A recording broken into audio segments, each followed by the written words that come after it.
அனைவருக்கும் வணக்கம். நான் உங்கள் கணியன் பழனிக்குமார். இதுக்கு முன்னாடி ப்ளஸ் சிம்பிளாக பார்த்தோமாப்பா, இப்போ மைனஸாக வருது. வேறு ஒன்றும் இல்லை, ஏற்கனவே சொன்ன மாதிரி தான். இந்த இதை தான் நம்ம மெயினாக வச்சுக்கிறணும். 1 கொஞ்சம் ஸ்பேஸ் விட்டு 5.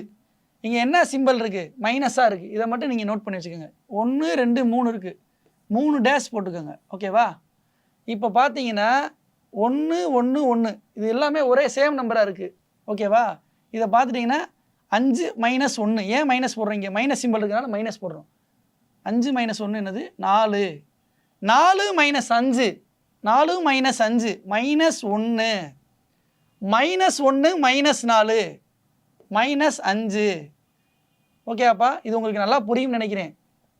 இதில் பார்த்தீங்கன்னா கடைசி இதை எடுத்துக்கிறணும். Minus 5 divide by minus 1.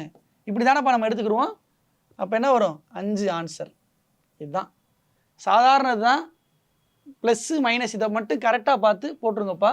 இதுக்கு ஒரு ஹோம்ஒர்க் சம் கொடுக்குறேன்ப்பா. இந்த கணக்கை நீங்கள் ஹோம்ஒர்க் பண்ணி கமெண்ட் செக்ஷனில் பதிவு பண்ணுங்கப்பா. நன்றி, வணக்கம்.